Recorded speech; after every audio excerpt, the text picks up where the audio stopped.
Orang-orang besar yang hari ini mencapai impiannya, itu menghadapi tantangan lebih berat dibanding kita. Tidurnya lebih kurang dibanding kita. Kerjanya lebih lelah dibanding kita. Oke, setuju gitu ya?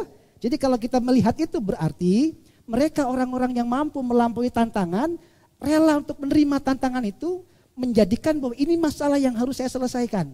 Gitu. Jadi konsepnya begini ya.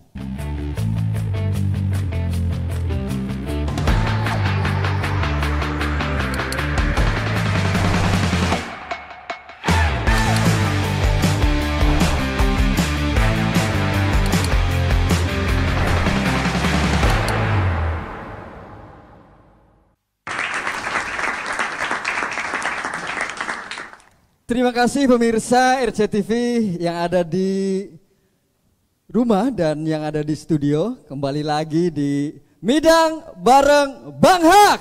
Jadi di segmen yang kedua ini kita sama Bang, kita akan memberikan kesempatan kepada audiens yang ada di studio untuk bertanya tentang impian-impiannya seperti apa Bang. Dipersilakan, barangkali ada yang tanya. Oke, silakan Pak.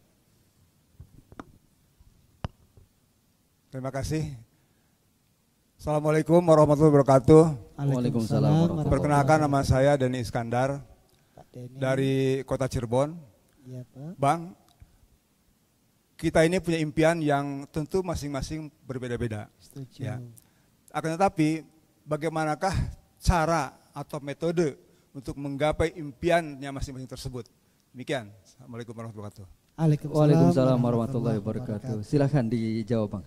Betul sekali, impian orang berbeda-beda ya. Sesuatu yang menarik bagi orang lain belum tentu menarik bagi yang lainnya. Sehingga impian itu unik. Jadi jangan menganggap impian itu harus seragam gitu ya. Memang beragam sekali. Nah, ketika kita punya impian yang tinggi, yang pertama kali harus kita lakukan, apakah akal kita dengan hati kita selaras atau tidak? Oke, saya ulangi nih. Apakah akal kita dengan hati kita selaras ataukah tidak?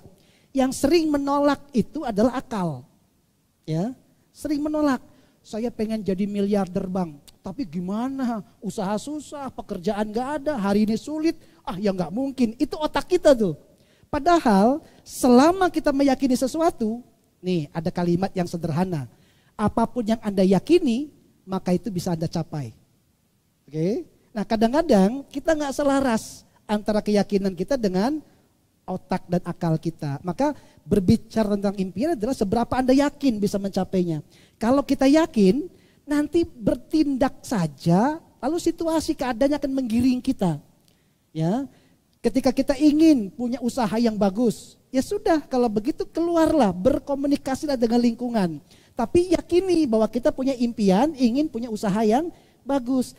Karena energi kita punya harapan bagus, energi itu menarik orang-orang yang akan datang kepada kita yang akan menunjukkan jalannya. Kadang-kadang kita nggak punya keyakinan itu. Kayaknya nggak mungkin nih Bang, soalnya utang saya tinggi, usaha saya sulit dan lain sebagainya. Apa yang terjadi? Yang datang menghampiri kita adalah orang-orang yang bermasalah.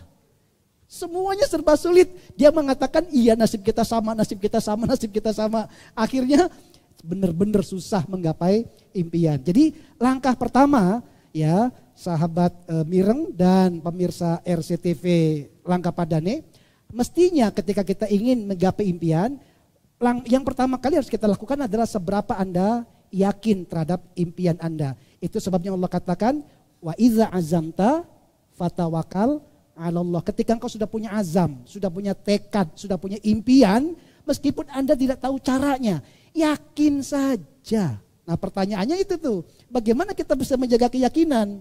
Kita bilang, ya Rob, upayaku tidak akan mungkin sanggup, tapi denganmu aku menjadi sanggup. Ya Rob, diriku terbatas, tapi engkau zat yang tak terbatas. Ya Rob, kemampuanku sangat kecil, tapi engkau sangat besar. Ya Rob, ilmuku terbatas, tapi ilmumu maha luas. Dengan keyakinan ini ya Rob, hantarkan aku mencapai tujuan-tujuan. Jadi impian itu yang menjadikan kita punya kekuatan, keyakinan. Jadi jangan sekali-kali impian kita akan terkontaminasi oleh logika dan akal kita. Nanti begitu kita ketemu sama teknis baru boleh menggunakan akal dan logika kita. Kalau belum bicara tentang teknis, jangan belum apa-apa kita bertindak. Nanti kalau gagal gimana? Kalau sulit gimana? Kalau nggak bisa gimana? Mundur lagi. Jadi soal impian pastikan seberapa kita meyakini impian-impian kita. Itu Mas Taufik. Istimewa sekali Bang Haq. Kita berikan kesempatan kembali untuk audiens bertanya. Dipersilahkan. Oke, dipersilahkan Pak.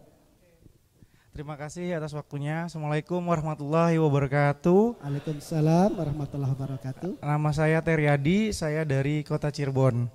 Pertanyaannya gini Bang, bagaimana nih Bang caranya lolos dari banyak tantangan, sedangkan tantangan ini di depan ini semakin tinggi atau semakin banyak?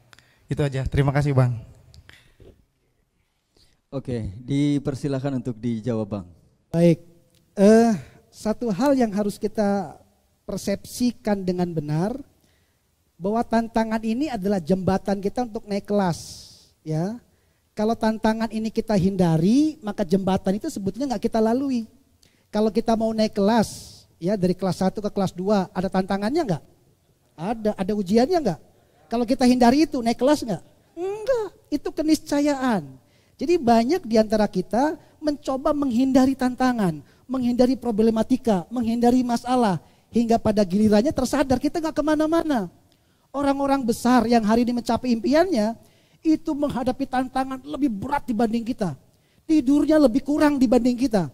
Kerjanya lebih lelah dibanding kita. Oke, setuju gitu ya?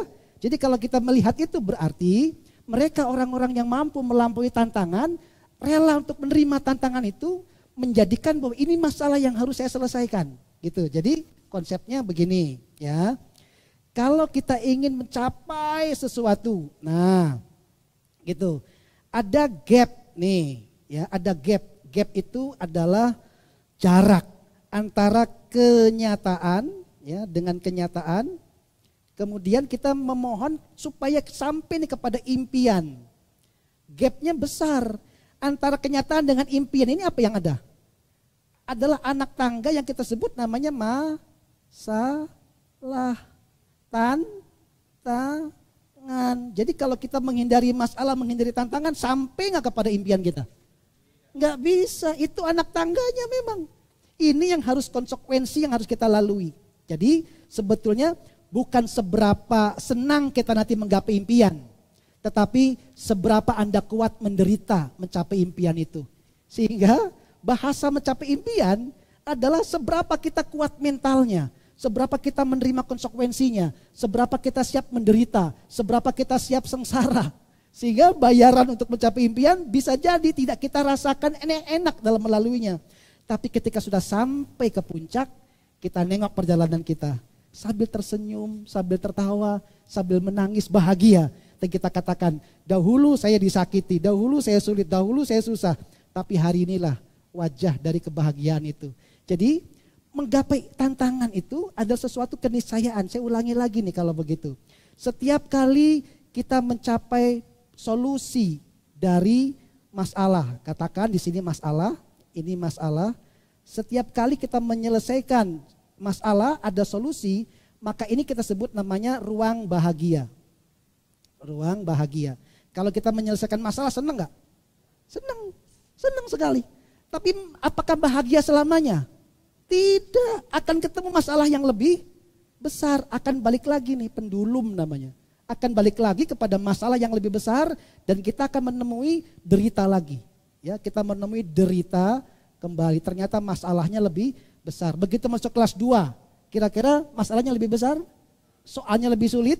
Iya, tapi ketika kita menyelesaikan dan lulus, ada bahagia. Lalu kemudian akan turun lagi dalam bentuk derita.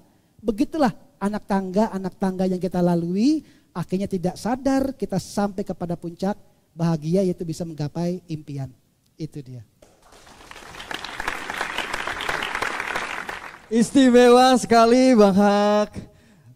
Kita poinnya sudah diambil bahwa jembatan tantangan, masalah itu adalah jembatan menuntut kita untuk naik kelas, untuk mencapai impian kita. Jangan kemana-mana. Jangan ganti channel dulu. Kita akan kembali sesaat lagi, tetap di Mireng Midang bareng Bang Haq. menjadi lebih baik.